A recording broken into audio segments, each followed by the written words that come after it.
Did you know that the 50th anniversary of Earth Day passed just a month into the pandemic lockdown? The original Earth Day was on April 22nd, 1970, spearheaded by Wisconsin Senator Gaylord Nelson. Nearly 20 million Americans celebrated together at fairs, festivals, and other community events. And the holiday is now celebrated in over 100 countries around the globe.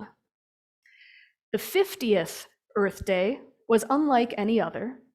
Because it was held entirely online, it featured 24 hours of continuous content connecting speakers, musicians, artists, scientists, and activists from all over the globe, showcasing hundreds of diverse voices.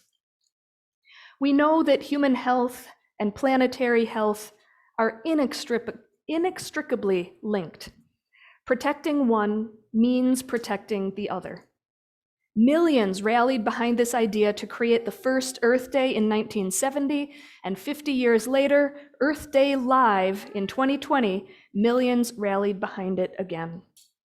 And as we approach our next Earth Day this month, we're navigating yet another new world as we explore the terrain of hybrid events in this pandemic that just won't quite end. 30 years ago, in 1992, yes, that was 30 years ago, conservation efforts made it onto the big screen with the release of Fern Gully, The Last Rainforest. I loved the thrilling beauty of the natural wonders in that movie, the magic of the fairies, and the triumph as the rainforest was, in the end, saved for good.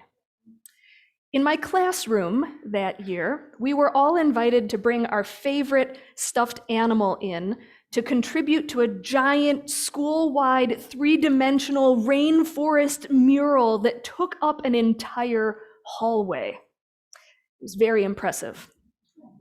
The occasional plush toucan or tiger was hidden among the plethora of teddy bears, and I remember searching diligently until I found my contribution, my favorite stuffed possum. Looking up at the rich green foliage in that hallway, stuffed animals peeking out among the paper leaves, the cinematic victory of saving Fern Gully replaying in my head, it just seemed so simple and so obvious to me that saving our planet was not only the right thing to do, but was within our reach. In that same year of 1992, Lester Brown of the World Watch Institute called for an environmental revolution within the next 20 years and said that the number one obstacle to that revolution was human inertia. 25 years later, his words proved prophetic when in 2017, artist and photographer Chris Jordan shared, "For me, the most amazing thing is the extent of our denial. Our collective ability to face the realities of the time seems to be moving in the wrong direction in ways that continue to astonish me. I guess it's just really hard for us to accept the truth of what we're doing to our world. I think for many people, it brings up feelings of hopelessness and impotence on a deep existential level. We remain locked in collective amygdala hijack, right at the crucial moment when we need to be acting decisively. The depth of tragedy that this means for the quality of life for future beings cannot be overemphasized." Laura Vandernoot-Lipsky speaks to this overwhelm as she writes, "Even if we are not oriented in big or small ways toward climate change in our work or in our lives, we will most certainly be impacted. There are so many factors, big and small, contributing to our overwhelm, and still, we can reduce some of the burden simply by acknowledging that most of these factors are not ours alone to resolve, and by making space in our lives for that which can sustain us. The recognition," she says, "that we must reclaim our time from the mundane in order to renew and recenter is an ancient and enduring insight. Virtually every faith tradition instructs its adherents to reserve time from the demands of the secular world for reflection and appreciation.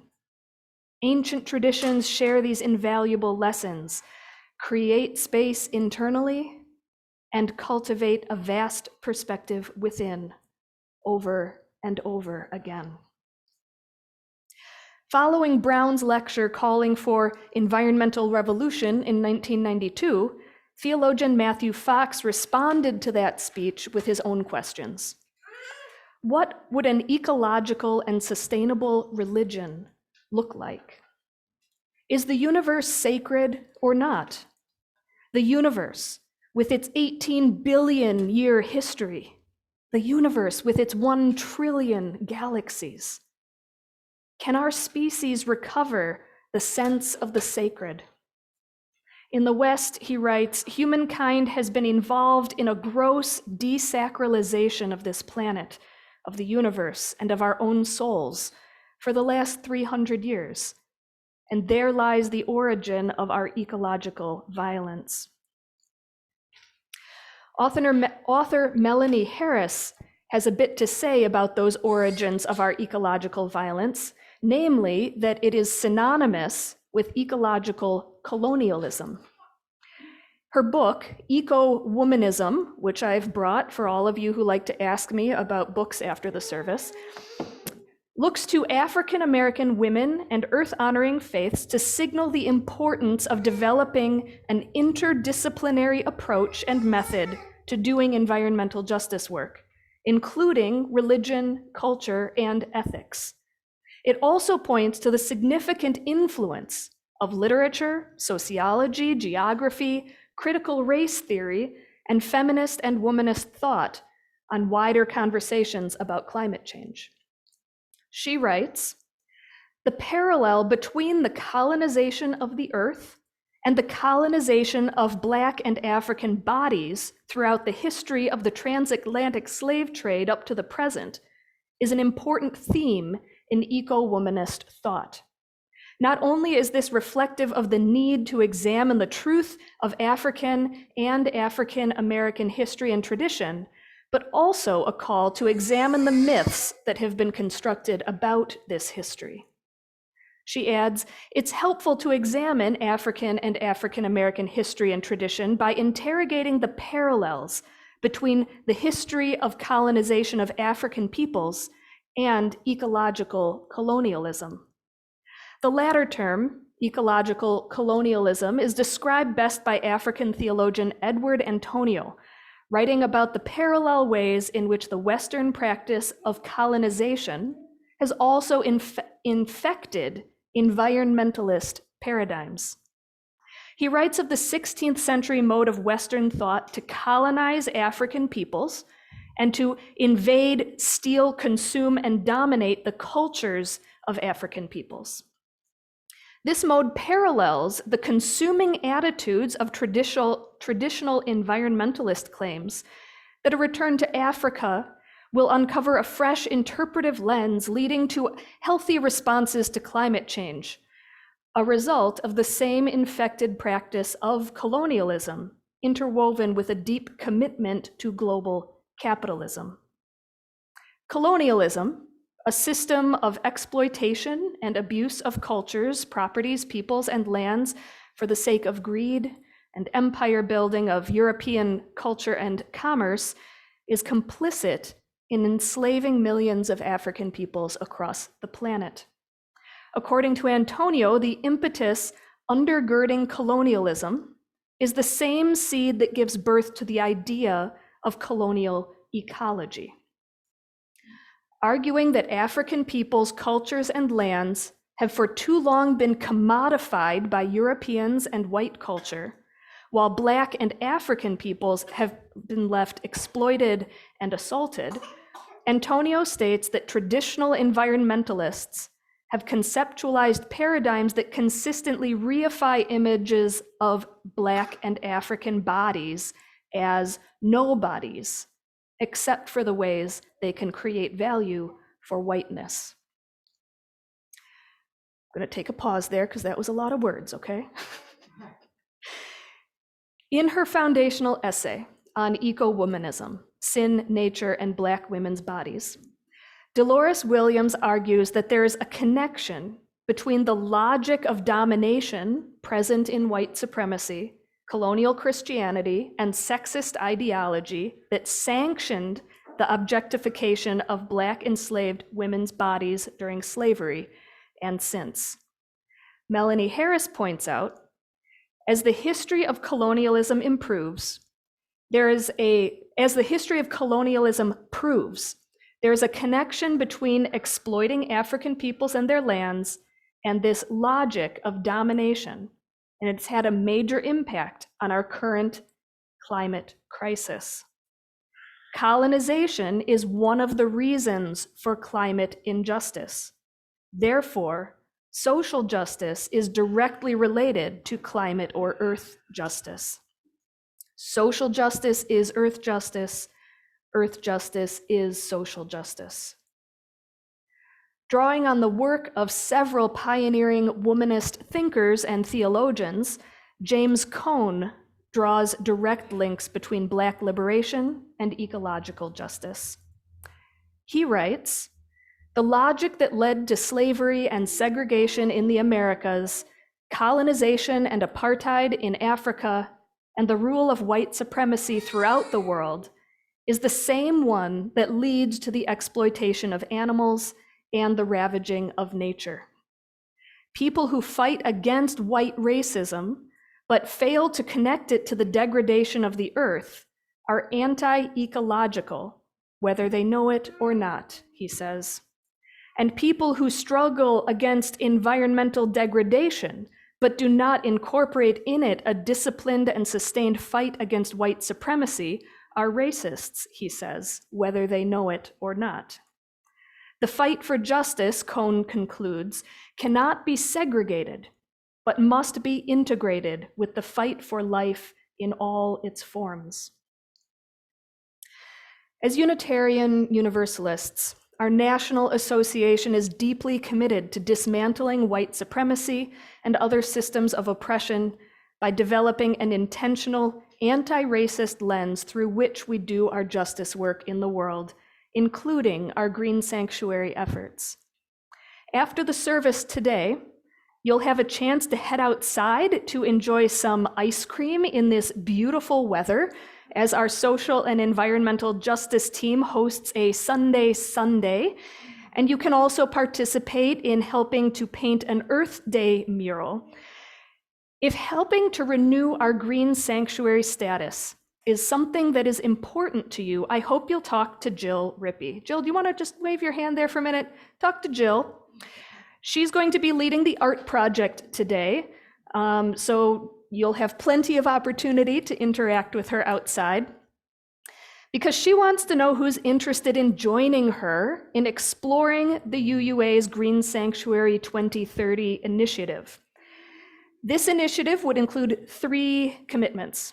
Number 1, finding ways to mitigate the causes of global warming by reducing our carbon footprint. Number 2, constructing an adaptation and resilience plan for both natural and human systems. And 3, forming a partnership with a frontline community or organization that is battling the effects of climate change and the economic and political systems that sustain climate injustice. Now, I'll add, this work could easily be combined with the citywide efforts that are already happening in La Crosse, which happen to align nicely with the goals that have been set by the UUA. It's like they're the same. In 2009, the city of La Crosse developed a plan to meet the goal of getting 25% of its electricity and transportation fuels from renewable resources by the year 2025, which actually isn't that far away anymore. The Common Council passed a resolution in 2019, which set a goal of reaching carbon neutrality community-wide in both energy and transportation by 2050. The city is now developing its first climate action plan for the community. The plan will help those who live and work in La Crosse imagine and achieve a future where the earth and all who live on it thrive. This process will establish greenhouse gas emission reduction targets through 2030. The planning effort, anticipated to be completed by the end of this year, will result in a climate action plan, which will be the city's roadmap for achieving our greenhouse gas emission reduction and climate resilience goals. So, if engaging this important spiritual work is calling to you, please be sure to mention that to Jill after the service. And if you don't have time to chat with her today, come back next week, because Jill will be leading a marsh walk and river cleanup after the service, and you can let her know of your interest then. 2 years ago, when everything was locked down at the beginning of the pandemic, two old friends, Kathy and Hank, struck up a correspondence, writing letters across the distance between their homes in Oregon and Alaska, shared between May 12th and 17th, 2020, as part of a project with Orion magazine called Together Apart. In closing, I've spliced their letters together and interwoven them here. They write, "Woke up at 3:30 a.m. and went out to listen. The birds were all up, singing their hearts out. I wish I could say I settled into the morning's peace, but I couldn't get there. Felt like I was standing on a bank of a stream just a tad too wide to leap across. On the other side was a familiar and welcome joy, but I was stuck, heavy and flat-footed, pinned by the weight of the news. There are fewer birds in the meadow. Haven't lost any species yet, but the chorus is diminished, fewer individual singers. It's one thing to read the reports about millions of neotropical migrants gone missing. It's something altogether to listen as the sun rises on a world spinning toward silence. But of course, there is no silence. The chorus of creatures is replaced by the cacophony of combusting carbon. Run a chainsaw in a cathedral, and you might notice when half the choir slips out the back. I'm tired and angry. I'm bone weary with the parade of worn-out white men lacking even a bit of wisdom presenting themselves as leaders. But even if we somehow replaced corporate cronyism with a representative democracy and filled the Senate chambers with a balance of genders and a diversity of skin tones, there still would be no thrushes singing. Imagine where we might end up if our leaders started each day immersed in the splendid simplicity of voices far removed from the echo chamber of human speech. In my neighborhood, the birds and I are getting used to the COVID-19 lockdown. The birds are acting like humans. Jays playing their music too loud, crows strutting down the middle of the street, warblers wearing ostentatious colors, and robins acting like they own the place. And as for me, I'm acting like a bird. I mostly hide in my house behind the bushes and dart out only now and then to find something to eat.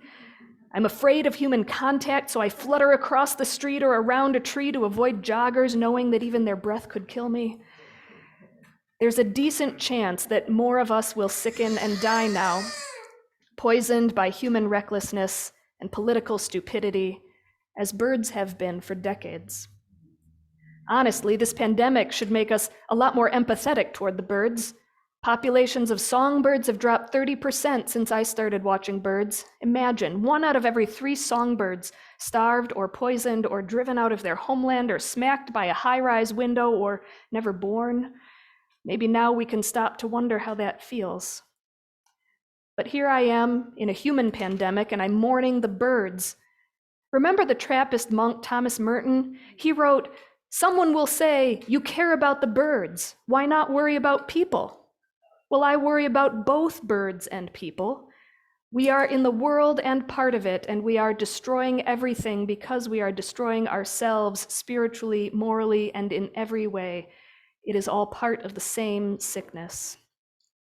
I think so too. For a long time, we've all known that something is terribly wrong with the drained marshes and melting Arctic plains, with the homeless camps, immigrant camps, prison camps, with the poisoned strawberry fields and brown city air and miles of pump jacks and oil trains, highways 12 lanes thick with cars, the dying, all the dying, the economic investments in dying, the political collusion with dying, and the furious defense of the instruments of death. It's a spreading soul sickness, and it's choking me. Hopefully a vaccine will soon tame this virus. It'll be a joyous day when we can come out of our homes and hug each other. But as long as we see ourselves as individuals isolated from other creatures, we'll remain committed to an economy divorced from ecology, still guided by a spirituality devoid of sparrow song. And this pandemic is but a breeze compared to the coming storm. How do we vaccinate against the deadly delusion that we can mistreat the earth and not hurt ourselves? Do you think that maybe in this new quiet, we can finally hear the weeping of the world's poor and the agony of the wounded planet crying out in languages of storm and extinction? Can we hear the voices of future generations whom Pope Francis calls the silent voices screaming up to heaven? Maybe deep listening brings the kind of joy a bell would feel, hard bronze struck and transformed into shivering song. Out there in the wilderness before dawn, you're like a cold bell waiting for the clapper, ringing out again and again, shaking the air, becoming the music itself, beautiful and echoing. Imagine the joy of the bell. Or maybe listening closely to the songs of the natural world brings a feeling like forgiveness, as when a prodigal son comes home bruised and abashed, knocks on the door, and is welcomed with music and feasting into the embrace of ongoing life. Civilization has run away from home to seek its fortune, a dangerous and murderous adventure, but has never escaped the cosmic loneliness, the longing to return. Listening with loving attentiveness to the world we come from feels like a weepy, joyful homecoming, all the sweeter in the danger that we may be lured away again by promises of riches and power. Nature knows redemption. Much can be forgiven once we take our heavy boot off the neck of the natural world. The springing forth of life while we sheltered indoors has been irrepressible and astonishingly sudden. Nature knows resilience. If we listen, what is nature whispering to us about how to recover and how to live? But always and forever, nature knows change. Every spring creates a different summer. So here's our chance. Here's our spring, our chance to change, to create a different summer. The goal isn't to try to save this way of life, or the economy, or the stock market, or the dangerous, poorly paid jobs.